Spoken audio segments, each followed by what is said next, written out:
everyone, today I'm here to do a book review for you. Today I will be talking about Surprise Me by Sophie Kinsella. If you guys don't know, Sophie Kinsella is my favorite adult chick-lit author. She writes these hilarious, romantic, adorable reads that I cannot get enough of. So I actually have an arc that I am giving away, so be sure to stay tuned at the end of this video to learn more about the giveaway, but either way, one of you guys could win this copy. On to Surprise Me. So basically in this video I'm going to tell you what this book is about, what I thought about it overall, and I do want to spoil it a little bit because I think this could be a long video because there is a lot to talk about with this book, surprisingly. I know. Adult chicklets, not a lot to talk about. There's quite a lot of depth in this book, I feel like. So, Surprise Me follows our main character, Sylvie. Sylvie is married to her husband, Dan. They've been together for almost 10 years. They have twin daughters that are 5 years old, and in this book we start out with them celebrating like their 10 years officially being together, and they go to their general like wellness doctor's appointment, and their doctor tells them that they are both very fit and to be alive long enough to be married for 68 years. And that news really hits hard with Sylvie and Dan. They pretty much just freak out. They're like, 68 years together? Like, oh my gosh, what are we gonna do? They realize they want to start surprising each other with little things to keep their marriage fresh and alive and things like that. Hence why it's called Surprise Me. And then of course things get a little bit deeper with the surprises, and they learn a lot about each other I didn't think they would learn beforehand. So this whole book is about marriage, and yeah. I always listen to Sophie Kinsella books, which I highly recommend you do. I love her audiobooks. They are my favorite audiobooks by far. They're always narrated by a British person. I don't know why I'm sharing that. I just really like it. The same person that narrated this one also narrated her other book, My Not So Perfect Life, Fiona Huntington, which I loved. She just does an amazing job narrating, and I love her books. I love her voice so much, so I would highly recommend listening to her books. They're just such a funny, good time. So I listened to this, and it's sad to say I didn't love it as much as I did. With Sophie Kinsella books, I really do enjoy them overall, the heart of them, but there are some books of hers that I love more than the others. I've tend to learn with Sophie Kinsella books that like I'll really love one that comes out, and then the next one that comes out I don't love it as much. So it's kind of like a book she releases that I love, then it's one that I like, then it's one that I love, then it's one that I like. So take for example her book that she released last year, My Not So Perfect Life. I love that book, gave it a 5 out of 5.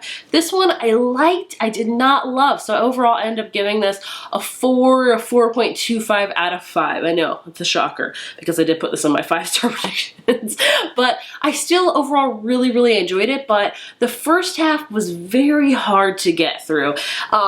So like I said, this whole book centers around the fact that they're going to be married for like 68 more years, and they really just, they freak the crap out about this news. Like they cannot just overall like picture that at all. They're like, oh my gosh, I'm gonna be with this person for 68 more years. And I, as a person that have been married for 10 years, mind you, same amount as this people in here, like could not understand that. With me, if I were to hear that from the doctor, I'd be like, okay, great, like nothing big here. I think when you get married to a person, I hope that a person thinks that it's going to be forever. Like when I told my husband the whole general notion of this book, I was like, would you be freaked out for married for 68 years? He's like, no, it's kind of what I was expecting. So it was hard for me to picture them being so frantic and so frazzled with the fact that they were going to be married for that long. I'm like, why are you freaking out this much about it? If you had found out that they were cheating on you the whole time, yeah, that's cause for a huge freak out. Not you're going to be married for like 68 more years. So that really bothered me with the first half of the book, because the first half is them getting acquainted with this news that they're going to be here for so long and trying to surprise each other and one up each other. And it was a lot of just parts that made me upset, because I'm like, you guys are freaking out about nothing. Why are you worried about this? You married them. Don't you want to be with them forever? You have kids together. Ugh. And they loved each other, so it's not like, you know, they didn't want to be with each other. But that was one part that I didn't love about this book. And also another part of this book is Sylvie's dad had recently died 2 years ago, and she puts that man on a pedestal. I think it's great when you love your parents so much and you think highly of them. I think that's awesome. But Sylvie put her dad like on a pedestal, like 10 feet above her head. Like no, like in her world, nothing her dad did was wrong. Like he was the king. He was amazing. There was no faults in him whatsoever. And I really didn't like that because I really felt very, very much for her husband, Dan. And you could tell that he has these huge expectations. He knows that Sylvia has these huge expectations for him because her dad was just so amazing. And he's like, how am I ever going to live up to that? And then the fact that her dad passed away a few years ago even adds more to the putting expectations on him and things like that. So I didn't love the fact that she just idolizes her dad so much, like blindly idolizes. I didn't love that either. But overall, I really think in this book, the first half is not the best. The second half is amazing. The second half, you learn more. You see Sylvie really develop in a very, very short amount of time. And pretty much this whole book is about her living in a bubble and her breaking free of that bubble and learning more things about herself, about her husband that she never thought she would ever find out. She thought she knew her husband like the back of her hand, that she could finish his sentences and she could read his mind, and then she learned some things about him. Really enjoyed the journey that Sylvie took, but the first half of the book, Sylvie was very hard to read. The fact that she was complaining a lot about her job and about like everything was a certain way in her life and about her dad, and it was just, and her, the fact that she's freaking out about being married for so long. It was hard to read. So this book, just know that the first half, not so great. The second half, really, really good. Say if you're a big fan of like romantic comedy type of books, this is a great book to read. And just know that it will make you laugh. It'll make you cringe.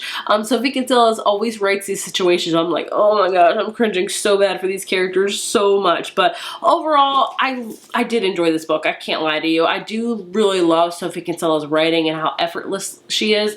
And I love listening to the books. When I listen to the book, I feel like I'm really inside the character's head. I'm really learning more about them. I really felt what Sylvie was feeling, especially with the second half of the book, which I'll talk about in a minute with spoilers. I really connected with Sylvie a lot because I listened to it. I felt like the narrator really put it in my mind of like Sylvie. I was Sylvie, if you will. Overall, like I said, I gave this book a 4 out of 5. I wouldn't say it's like a horrible book by any means. It just wasn't, I don't know where I would put this at, my Sophie Kinsella ratings. I do have a whole video if you're interested in like learning more about her books and where I would put them at. Like my most favorite Sophie Kinsella book is I've Got Your Number, then it's My Not So Perfect Life. I literally love 20s Girls too. So I think I might do like I've Got Your Number, My Not So Perfect Life, 20s Girl, and then this one. So like I said, it's not that disappointment by any means.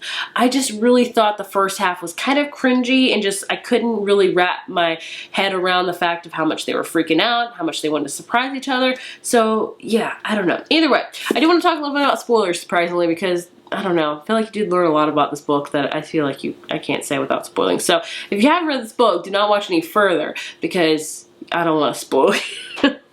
So spoilers. So and in the middle, maybe a little bit later, past the middle, we learned that Dan has been keeping a lot of secrets from Sylvie. He was like a gardener when he was really younger they never told her about. He had a girlfriend that he never told her about. And I think one night, like all of his like gardening friends that he knew a lot when he was younger came over for dinner, and Sylvie got to meet his ex-girlfriend Mary, and she saw them talking a lot. She got really suspicious, and then she finds a cell phone he had kept locked up, and they were all texts from Mary. And that is when I was like, oh my gosh, this book's getting intense, because I did not expect that at all from Dan. I thought Dan was a great man, a great husband, a great father. I really enjoyed him. So the fact that he had all those texts from Mary, and I was like, hold up. And by the way, I will commend Sylvie from the book, because in the book she had a lot of internal freak out, but she never raged. Like, I'm gonna be honest with you. If I had found my husband had a secret phone with texts from somebody that shared the same name of his, like an ex-girlfriend, I would have flipped out. Like, I would have thrown everything of his like all around. I would have destroyed the room. I would have just went insane. So commend Sylvie for like being a little bit calmer, because I would not have been. I'm a horrible person.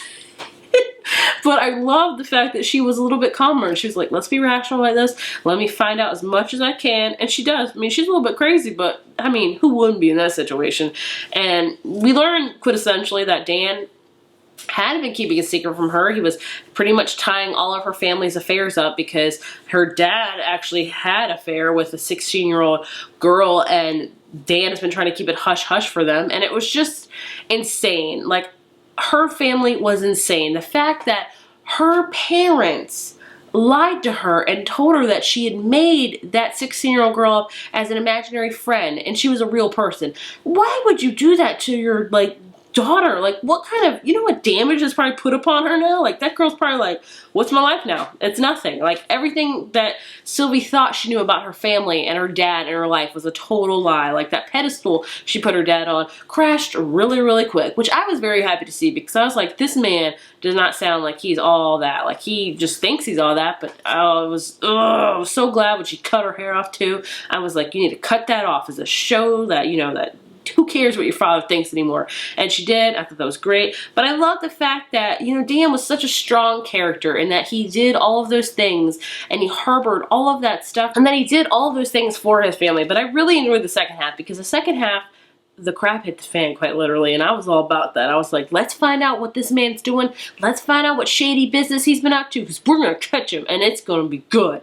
And then we learned all of that at the end. I was like, it's kind of cute. I like that. I like how it like was something I didn't think it was going to be. So Sophie Kinsella did great with that. I didn't see that coming at all. I did have a feeling that something with her dad was not quite up, because she kept talking on and on about how amazing and how like how a king her dad was and how he was the best ever. And I'm like, this guy has not got to be that great. Like, there's got to be hiding something. So I love that fact. So I just want to spoil like my thoughts about like the ending. I loved how it ended and things like that. I just love Sophie Kinsella books. So yeah, overall, I did enjoy this book. I just didn't love it. I wanted to love it so much, guys.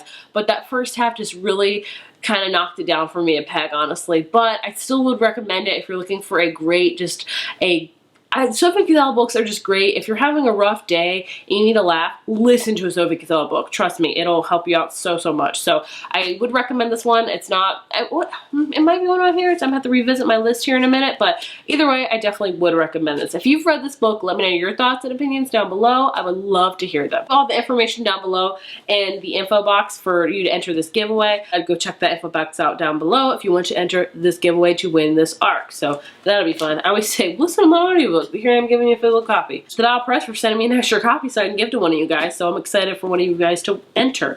Gosh, I need to stop talking. I'm rambling. I hope you guys have a great rest of your day, and I will see you in my next video. Bye.